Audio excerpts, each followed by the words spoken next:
Today we will learn the point chemical properties of alcohol and phenols.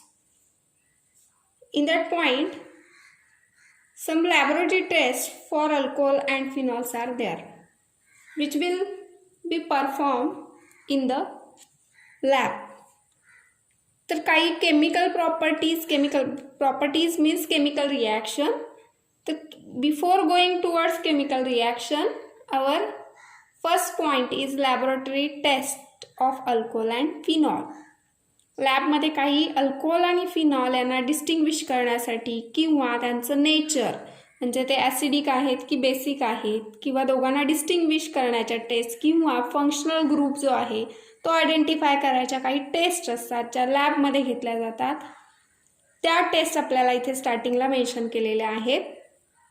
तर स्टार्टिंगच्या first दोन ज्या properties आहेत म्हणजे लिटमस टेस्ट आणि रिॲक्शन विथ बेस या रिमूव्ह केलेल्या आहेत सिलेबसमधनं, पण अगदी सोप्या आहेत आणि डिस्टिंग्विश करण्यासाठी लागणार आहे तुम्हाला, म्हणून मी इथे मेन्शन करते. फर्स्ट पॉईंट जो आहे तो लिटमस टेस्ट. आता तुम्हाला माहिती आहे की लिटमस पेपरवरनं आपण ॲसिड बेस नेचर आयडेंटिफाय करतो. ठीक आहे, तर फर्स्ट जो आहे तो म्हणजे aqueous solution of alcohol. Aqueous solution of alcohol, aqueous solution म्हणजे वॉटर प्लस अल्कोहोल, त्याला आपण ॲक्वियस सोल्युशन ऑफ अल्कोहोल असं म्हणतो. मग आता हे जे ॲक्वियस सोल्युशन आहे या ॲक्वियस सोल्युशनमध्ये आपण ब्ल्यू लिटमस पेपर डिप केला किंवा रेड लिटमस पेपर डिप केला तरी त्या पेपरवरती कुठलाही चेंज दिसत नाही, कलर चेंज दिसत नाही आहे. म्हणजेच काय, अल्कोहोल हे कसे आहेत, ॲक्वियस सोल्युशन ऑफ अल्कोहोल. हे लक्षात घ्या मात्र, aqueous solution of alcohol is neutral to litmus. ठीक आहे, म्हणजेच न्यूट्रल नेचरचे आहेत alcohol. Aqueous solution of alcohol is neutral and aqueous solution of phenol turns blue litmus red. म्हणजेच ॲक्वियस सोल्युशन जे आहे फिनॉलचं याच्यामध्ये आपण ब्ल्यू लिटमस पेपर डिप केला तर त्याचा कलर चेंज रेड असा होतो. म्हणजेच it indicates that aqueous phenols are in acidic nature. ठीक आहे, तर या लिटमस टेस्ट याच्यावरनं काय लक्षात आलं, अल्कोहोल न्यूट्रल नेचरचे, फिनॉल ॲसिडिक नेचरचे. ठीक आहे, second point is reaction with basis. आता या पॉईंटमध्ये आपल्याला अल्कोहोल आणि फिनॉल हे बेस सोबत कसे रिॲक्ट होतात हे बघायचं आहे. तर आत्ताच आपण जे लिटमस टेस्टवरनं जे सांगितलं की फिनॉल हे कसे आहेत, ॲसिडिक नेचरचे आहेत, ॲक्च्युली ते वीक ॲसिड आहेत. आता हा वीक ॲसिड आहे, वीक आहे, हे कसं चेक केलं जातं तर युजिंग बेस. ठीक आहे, आपल्याला बेस यूज करून तो वीक आहे हे एक्सप्लेन करायचं आहे. ठीक आहे, तर आपल्याला याच्यासाठी काही बेस यूज करायचे आहेत. NaHCO3 सोडियम बायकार्बोनेट जो की वीक बेस आहे, NaOH सोडियम हायड्रॉक्साईड जो की याच्यापेक्षा स्ट्रॉंग आहे, स्ट्रॉंग बेस आहे, आणि सोडियम मेटल जो की सगळ्यात स्ट्रॉंग आहे. या तिघांची बेसिक स्ट्रेंथ इथे मेन्शन केलेली आहे. तर फर्स्ट वन जो आहे सोडियम बायकार्बोनेट हा फिनॉल सोबत रिॲक्ट झाला तर इथे आपल्याला कुठलाही विजिबल चेंज दिसत नाही, म्हणजेच काय, रिॲक्शन कॅरिड आउट होत नाही. मग फिनॉलमध्ये फिनॉल सोल्युशन घेतलं आहे आपण, त्याच्यामध्ये sodium bicarbonate aqueous solution add केलं तर त्या टेस्ट ट्यूबमध्ये आपल्याला काहीही दिसत नाही, म्हणजे विगरस असं काही आपल्याला तिथे गॅसियस फॉर्ममधला कुठला सबस्टन्स इव्हॉल्व होत नाही किंवा काही चेंज दिसत नाही. म्हणजेच काय, तिथे रिॲक्शन होत नाही. ठीक आहे, तर नेक्स्ट जो आहे तो फिनॉल प्लस NaOH. आता हा पण बेस आहे, हा पण बेस आहे, पण हा वीक बेस आहे आणि NaOH याच्यापेक्षा स्ट्रॉंग बेस आहे. ठीक आहे, मग phenol plus base NaOH add केला, there is formation of sodium phenoxide plus water. ठीक आहे, म्हणजे आता इथे रिॲक्शन कॅरिड आउट होतीये, प्रोडक्ट फॉर्मेशन आहे. मग हे का होतं की याच्यासोबत हाही बेस आहे, हाही बेस आहे, पण याच्यासोबत रिॲक्शन फिनॉलची होत नाही, मात्र NaOH सोबत याची रिॲक्शन होतीये. मग हे का होतं तर हा जो आहे जनरली रूल जो आहे रिॲक्शनचा की वीक ॲसिड आणि वीक बेस असेल तर रिॲक्शन होत नाही. ठीक आहे, म्हणजे रिॲक्शन होत नाही आहे म्हणजे याच्यावरनं काय लक्षात येतं की हा जो आपण वीक बेस यूज केलेला आहे तो फिनॉलसोबत रिॲक्ट होत नाही, म्हणजे हा पण कोण आहे वीक ॲसिड आहे. कारण वीक असतील तर रिॲक्शन होत नाही. ठीक आहे, म्हणून याच्यावरून आपल्याला काय लक्षात येतं की फिनॉल हा काय आहे वीक ॲसिड आहे. आता इथे आपण तो स्ट्रॉंग बेस यूज करतोय बरोबर, स्ट्रॉंग बेस फिनॉल सोबत रिॲक्ट होतोय. मग हा स्ट्रॉंग बेस आहे म्हणून मग हा काय आहे वीक ॲसिड आहे. ठीक आहे, पण वरती वीक ॲसिड आपल्याला मेन्शन झालेला आहे म्हणजे तो वीक ॲसिड आहे. म्हणजेच काय तर आपण स्ट्रेंथ वाढवली आहे. इथे वीक घेतला आपण, इथे काय करतोय स्ट्रॉंग बेस यूज करतोय. म्हणजे हा जो आहे फिनॉल सोबत NaOH रिॲक्ट होऊ शकतो, formation of sodium phenoxide plus water. आता इथे फक्त अजून एक स्टेप मेन्शन केली आहे की हा जो सोडियम फिनॉक्साईड आहे हा आपण ॲसिड सोबत रिॲक्ट केला तर तिथे परत फिनॉल फॉर्मेशन आहे, रिजनरेशन ऑफ फिनॉल असं म्हणलेलं आहे किंवा रिप्रिसिपिटेट. म्हणजेच काय तर आपण टेस्ट ट्यूबमध्ये हे दोन मिक्स केलेत रिएजंट, तिथे सोडियम फिनॉक्साईड फॉर्म झाला. या सोडियम फिनॉक्साईडमध्ये आपण HCl ॲड केला तर पुन्हा काय तयार होतो फिनॉल जो आपण स्टार्टिंगला यूज केलेला आहे. म्हणजे इथे प्रिसिपिटेशन डाऊनवर्ड ॲरो जो आपण इंडिकेट केलेला आहे तो काय इंडिकेट करतो की सॉलिडिफिकेशन आहे. ठीक आहे, याच्यासाठी आपण डाऊनवर्ड डायरेक्शनचा ॲरो यूज करतो. म्हणजेच PPT म्हणजेच फिनॉल तयार झाला, सॉलिडिफिकेशन असणार आहे इथे आणि प्लस NaCl म्हणजे ॲक्वियस कंटेंट पण आहे आणि हा सॉलिड फिनॉल त्याच्यामध्ये असणार आहे. ठीक आहे, त्याला आपण PPT असं म्हणतो किंवा प्रिसिपिटेट असं म्हणतो. तर हा प्रिसिपिटेट तयार झाला म्हणजे रिप्रिसिपिटेशन असणार आहे या रिॲक्शनमध्ये. ठीक आहे, तर आता इथे हे जे बेस तिन्ही मेन्शन केलेले आपण, हा वीक आहे, हा याच्यापेक्षा स्ट्रॉंग आहे आणि सोडियम मेटल हा सगळ्यात स्ट्रॉंग आहे या तिघांमध्ये. तर इथे जसं मी सांगितलं की आपल्याला वीक आणि स्ट्रॉंग ॲसिड आपण इथे आता हे सगळे हे वीक ॲसिड यूज केलेला आहे. तर वीक आणि strong acid distinguish by testing their reactivity toward base of different strength. म्हणजेच हे जे या ज्या स्ट्रेंथ आहेत ह्या बेसच्या याच्यावरनं आपल्याला काय करता येतं तर रिॲक्टिव्हिटी आयडेंटिफाय करता येते. म्हणजे कुठल्या टाईपचा ॲसिड घेतला आहे किंवा तुम्हाला एक नोन असेल बेसिक स्ट्रेंथ माहिती आहे तर तुम्ही त्याच्यावरनं ॲसिडिक स्ट्रेंथ फाइंड करू शकता किंवा ॲसिडिक स्ट्रेंथ माहिती असतील तर तुम्ही बेसिक स्ट्रेंथ फाइंड करू शकता. ठीक आहे, तर सिमिलरली इथे एक शॉर्ट पॉईंट्स दिलेत बघा मी की ज्याच्यावरनं तुम्ही आयडेंटिफाय करू शकता की वीक ॲसिड वीक बेस. ठीक आहे, रिॲक्शन होत नाही. दोन्ही वीक असतील तर रिॲक्शन होत नाही. मग वीक ॲसिड असेल तर त्याच्यासोबत आपण स्ट्रॉंग बेस यूज करून रिॲक्शन कॅरीड आउट करू शकतो किंवा रिॲक्शन होऊ शकते. त्याच्यासाठी काय म्हणतो आपण वीक ॲसिड आणि स्ट्रॉंग बेस चालू शकतो. मग आता स्ट्रॉंग ॲसिड असेल तर स्ट्रॉंग ॲसिडसोबत वीक बेस बघा, एक स्ट्रॉंग आणि एक वीक असं चालणार आहे. ठीक आहे, वीक चालत नाही पण weak strong reaction carried out करू शकतो किंवा स्ट्रॉंग. मग इथे तेच दिलेले स्ट्रॉंग ॲसिड आणि वीक बेस किंवा strong acid strong base reaction होऊ शकते. ठीक आहे, म्हणजे कॉम्बिनेशन आपण कुठल्याही मेथडने करू शकतो. फक्त आपल्याला वीक असं घेतलं तर रिॲक्शन होणार नाही. वीक ॲसिड स्ट्रॉंग बेस किंवा स्ट्रॉंग ॲसिड वीक बेस असं कुठचंही कॉम्बिनेशन चालू शकतं ज्याच्यामध्ये रिॲक्शन कॅरीड आउट होऊ शकतात, पण या कॉम्बिनेशनमध्ये रिॲक्शन होत नाही.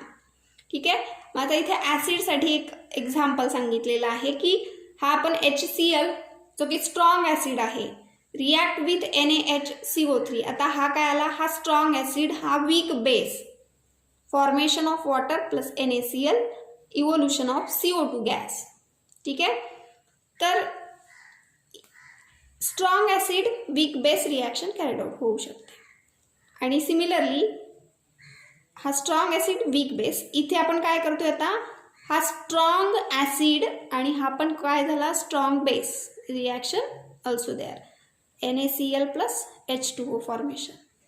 ठीक आहे, स्ट्रॉंग स्ट्रॉंग चालेल किंवा स्ट्रॉंग आणि वीक असंही चालणार आहे. या दोनच मेथडने स्ट्रॉंग वीक किंवा स्ट्रॉंग स्ट्रॉंग या दोनच मेथडमध्ये रिॲक्शन कॅरिड आउट होऊ शकतात. ठीक आहे, आता वरती आपण फिनॉलबद्दल बोललो आहे. आता इथे अल्कोहोलसाठी बघा की अल्कोहोल आणि बेसमध्ये काय आहे. तर जनरली ॲक्वियस अल्कोहोल, आता मगाशी आपण लिटमस टेस्टवरनं काय सांगितलं की ॲक्वियस अल्कोहोल हे काय आहेत, न्यूट्रल आहेत, म्हणजे no acidic character is there.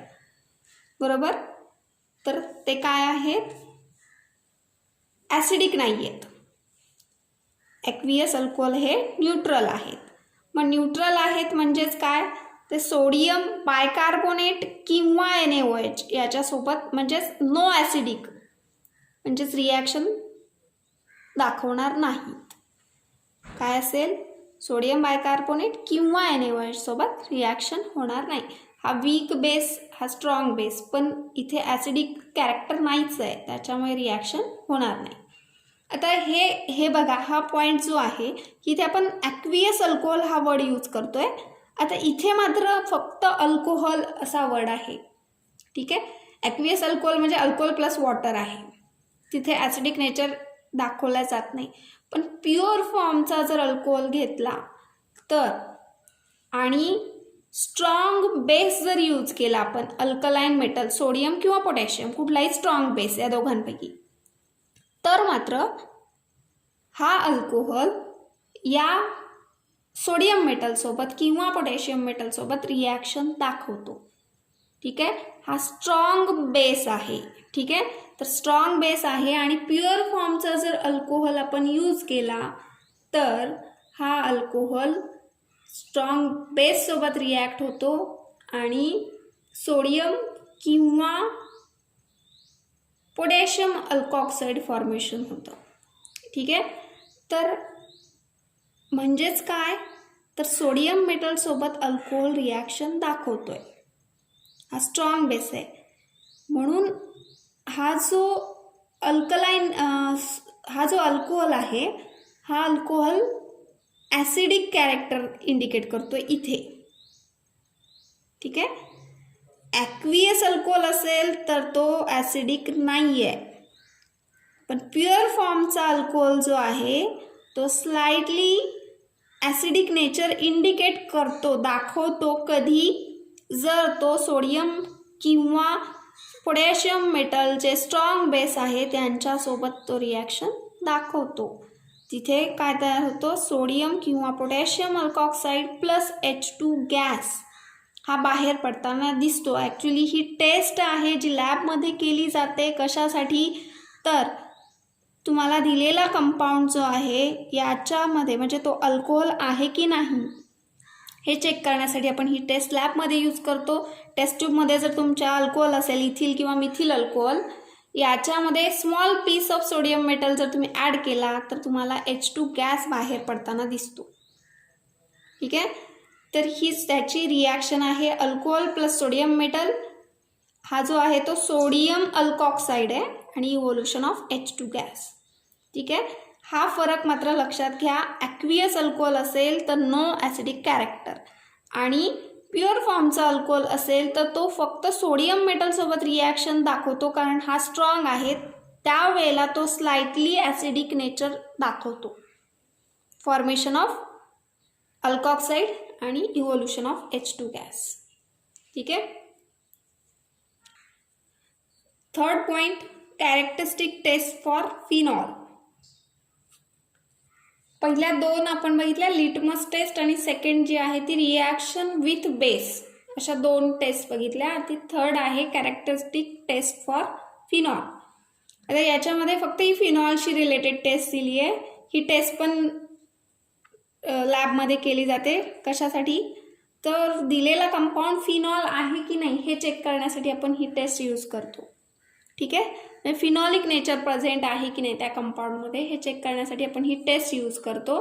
तर याच्यात काय केलं जातं, तर phenol plus neutral ferric chloride solution add केलं जातं.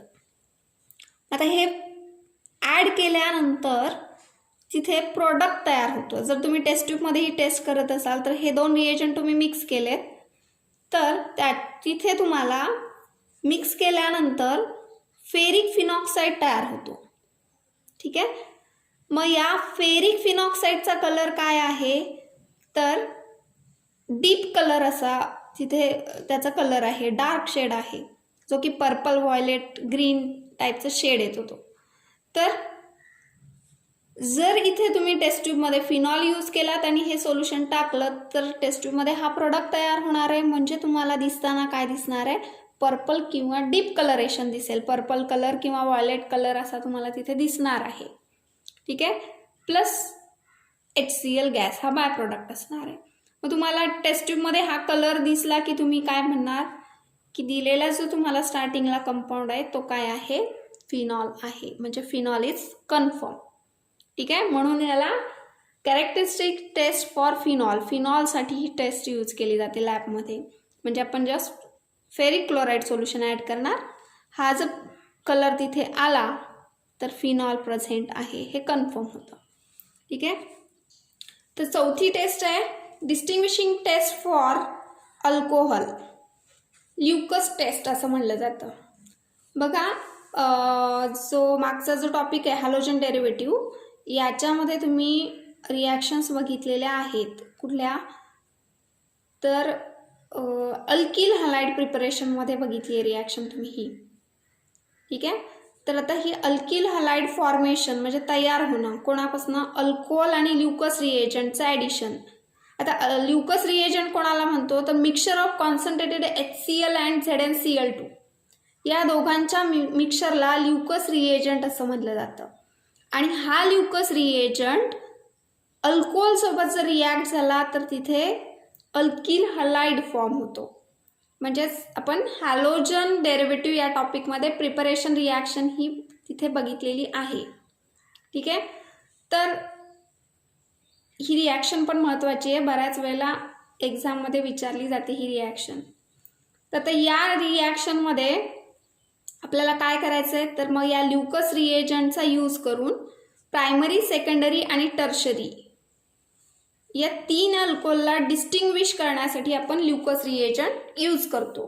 म्हणजे फॉर एक्झाम्पल तुम्हाला 3 अल्कोहोल दिलेत आणि हे 3 अल्कोहोल तुम्हाला आयडेंटिफाय करायला सांगितलं की दिलेले 3 अल्कोहोल यातला प्रायमरी कुठला आहे, सेकंडरी कुठला आहे आणि टर्शरी कुठला आहे हे तुम्हाला आयडेंटिफाय करा म्हणून सांगितलं आहे. तर त्याच्यासाठी आपल्याला काय करता येतं, तर ल्युकस रिएजंट हा यूज करता येतो.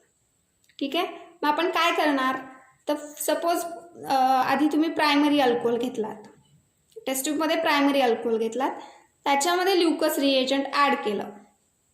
ठीक आहे, तर ल्युकस रिएजंट ॲड केल्यानंतर अल्किल हॅलाइड फॉर्म होणार आहे. या अल्किल हॅलाइडचा टर्बिड नेचरचा आहे, टर्बिड दिसतो आपल्याला. तो टर्बिड म्हणजे गढूळ असा तो RCl दिसतो. म्हणजेच अल्किल हॅलाइड जो आहे तो टर्बिड असा आपल्याला दिसतो. ठीक आहे, मग आता इथे 3ही टेस्टमध्ये म्हणजे तुम्ही प्रायमरी अल्कोहोल घेतलात, सेकंडरी घेतलात, टर्शरी घेतलात, 3ही अल्कोहोलमध्ये ल्युकस रिएजंट टाकल्यानंतर मेन प्रोडक्ट तोच आहे, alkyl halide, alkyl halide, alkyl halide. फक्त प्रायमरी अल्कोहोल असेल तर प्रायमरी अल्किल हॅलाइड तयार होतो, सेकंडरी अल्कोहोल असेल तर सेकंडरी अल्किल हॅलाइड तयार होतो, टर्शरी अल्कोहोल असेल तर टर्शरी अल्किल हॅलाइड तयार होतो. हे दिसताना आपल्याला कसे दिसतात अल्किल हॅलाइड, तर टर्बिड नेचरचे. ठीक आहे, म्हणजे गढूळ असे दिसतात आपल्याला हे. पण हे जे टर्बिड प्रोडक्ट जे फॉर्म होतात यांचं फॉर्मेशन जे आहे, तर प्रायमरी अल्कोहोल असेल तर हा टर्बिड अल्किल हॅलाइड कधी तयार होतो, तर तुम्हाला इथे हीट करावी लागते. ठीक आहे, जर हे दोन्ही ॲड केल्यानंतर तुम्हाला कलरेशन दिसत नाही आहे, म्हणजे टर्बिड अल्किल हॅलाइड तयार होत नाही आहे, मग त्यावेळेला आपण काय करणार, त्याला हीट करणार. मग हीट केल्यानंतर जर तुम्हाला टर्बिड अल्किल हलाइड दिसत असेल तर तो अल्कोहोल कुठचा असतो? प्रायमरी अल्कोहोल असतो. ठीक आहे. मग सेकंडरी अल्कोहोलमध्ये काय होतं तर हे दोन मिक्स केल्यानंतर अल्किल हलाइड फॉर्म होईल जो की टर्बिड असेल, पण टाकल्यानंतर हे दोन्ही मिक्स केल्यानंतर हा alkyl halide turbid alkyl halide तयार होतो, पण कसा? स्लोली. त्याला थोडासा टाईम लागतो. म्हणजे काही टाईम इंटरवल नंतर अल्किल हलाइड तयार होतो, टर्बिड अल्किल हलाइड तयार होतो. म्हणजेच थोडासा आपल्याला इथे टाईम लागणार आहे, म्हणजे स्लो प्रोसेस असणार आहे. मग वेळ लागला की आपण काय लक्षात घ्यायचं की तो सेकंडरी अल्कोहोल आहे. ठीक आहे. मग टर्शरी अल्कोहोलसाठी काय आहे तर tertiary alcohol plus Lucas reagent formation of alkyl halide turbid alkyl halide तयार होतो. इथे मात्र हे दोन रिएजंट आपण मिक्स केल्या लगेचच आपल्याला तो टर्बिड अल्किल हलाइड फॉर्म होतो. म्हणून इथे मी इन्स्टंटली असं लिहिलं आहे. टाकल्या लगेचच टर्बिड अल्किल हलाइड तयार झाला तर लक्षात घ्यायचं की तो अल्कोहोल कुठच्या टाईपचा आहे? टर्शरी अल्कोहोल आहे. ठीक आहे. म्हणजे साधारण ऑन हिटिंग आणि स्लो आणि फास्ट याच्यावरनं तुम्ही primary, secondary, tertiary alcohol distinguish करू शकता. ठीक आहे. तर या 4 लॅबोरेटरी टेस्ट आहेत की जे आपण लॅबमध्ये यूज करतो अल्कोहोल फिनॉलशी related. First one litmus test, second one reaction with base, third one characteristic test for phenol आणि चौथी जी आहे ती डिस्टिंग्विशिंग टेस्ट फॉर अल्कोहोल. ठीक आहे.